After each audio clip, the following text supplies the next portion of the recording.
Much that once was is lost, for none now live who remember it.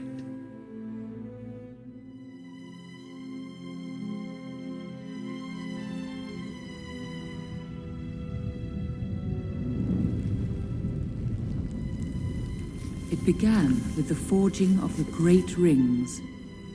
3 were given to the elves, immortal, wisest and fairest of all beings. 7 to the dwarf lords, great miners and craftsmen of the mountain halls. And 9 rings were gifted to the race of men, who above all else desire power.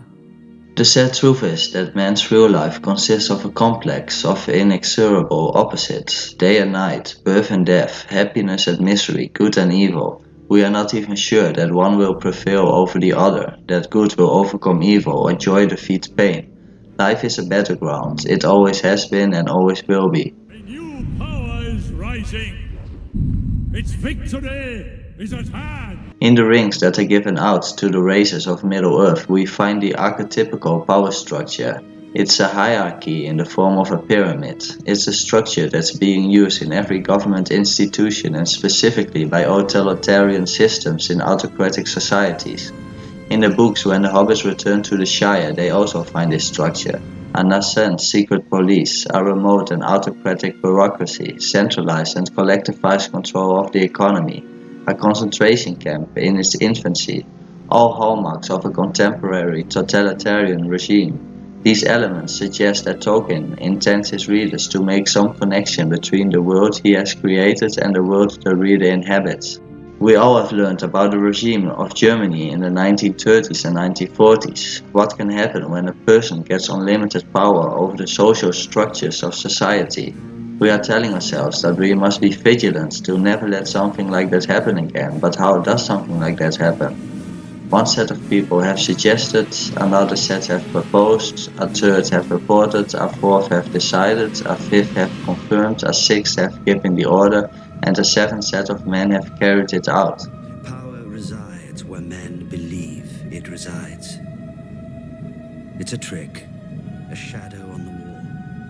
At the bottom of the social scale, soldiers armed with guns, pistols and sabers injure and murder people and compel men through these means to enter the army and are absolutely convinced that the responsibility for the actions rests solely on the officers who command them. At the top of the scale, the Tsars, presidents, ministers and parliaments decree these tortures and murders and military conscription, and are fully convinced that since they are either placed in authority by the grace of God or by the society they govern, which demands such decrees from them, they cannot be held responsible. The authority who gives the orders and the authority who executes them at the two extreme ends of the state organization meet together like the two ends of a ring. They support and rest on one another and enclose all that lies within the ring. You loved the power you had over them. You fed the darkness inside you. The signs of totalitarianism in the post-Christian world seem to get closer and closer, and for the few who are noticing, it seems as if the world has gone insane. But most people remain willfully blind and unconscious of the matter. They see but don't look and hear but don't listen. No thoughts, feelings or intuitions towards the possibility of hell being unleashed once again on the peoples of the world, even though it's a recurring theme in the history of mankind. The race of men is failing. The blood of Numenor is all but spent, its pride and dignity forgotten.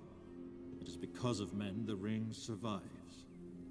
Whether primitive or not, mankind always stands on the brink of actions it performs itself but does not control. The whole world wants peace and the whole world prepares for war, to take but one example.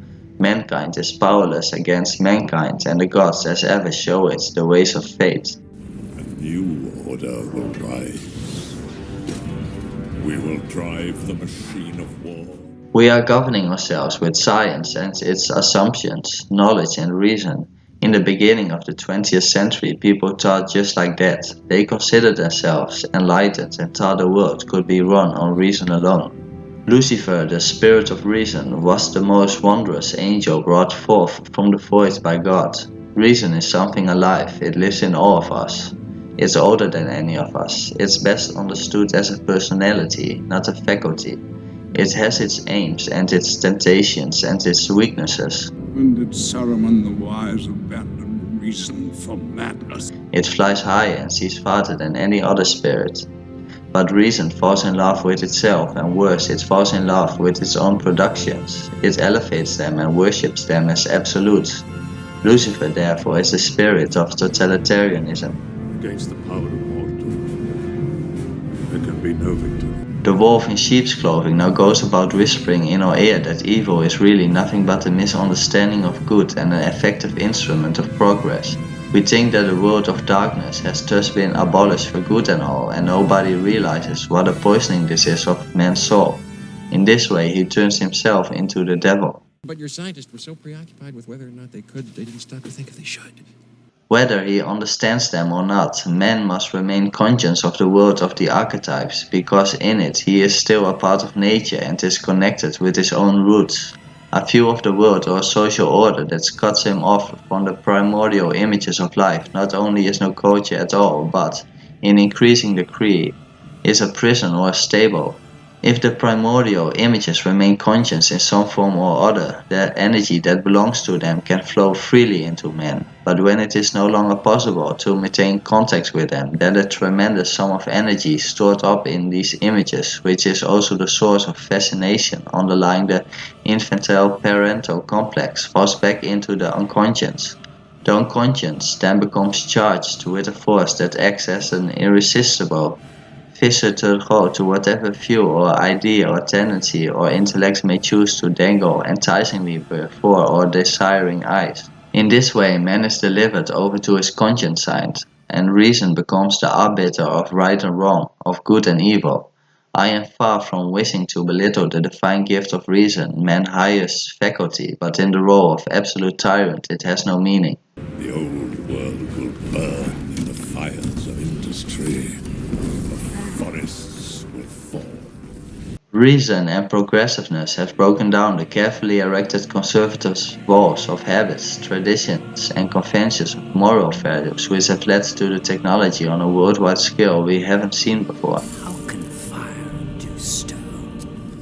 But our progressiveness, though it may result in a great many delightful wish fulfillment, piles up an equally gigantic Promethean debt which has to be paid off from time to time in the form of hideous catastrophes.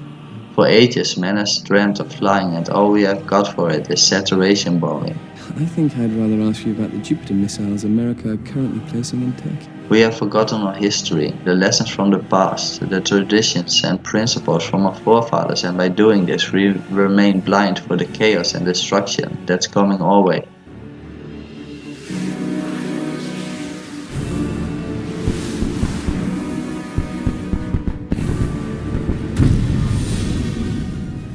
The de-Christianization of our world, the Luciferian development of science and technology, and the frightful material and moral destruction left behind by the Second World War have been compared more than once with the eschatological events foretold in the New Testament. Takes on his multi-armed form and says, "Now I am become death, the destroyer of worlds."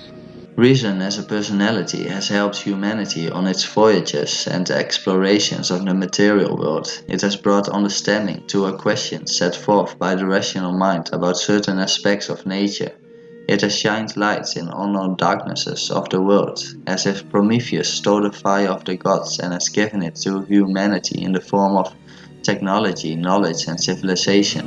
But by intensifying our rational minds to eliminate our understanding, it has also darkened our insights on the more important parts of human existence. You gave me the power to defeat my demons and to live within the natural law. We never lose our demons, Mordor. We only learn to live above them. The capacity of the rational mind to deceive, manipulate, scheme, trick, falsify, minimize, mislead, betray, prevaricate, deny, omit, rationalize, bias, exaggerate and obscure is so endless, so remarkable that centuries of pre-scientific thought, concentrating on clarifying the nature of moral endeavor, regarded it as positively demonic. Now, you know the only thing that kills a demon love. That's why I know that Mallory's my salvation. She was teaching me how to love. I forgive you, baby. Yeah. It was just like being in the Garden of Eden. The first hand in The Lord of the Rings is about power, the last hand shows the opposite.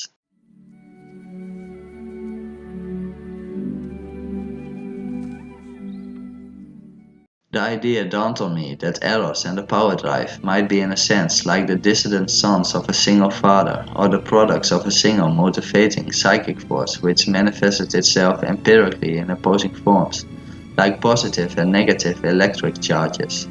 Eros as a patient, the power drive as an agent, and vice versa. Eros makes just as great demands upon the power drive as the latter upon the former.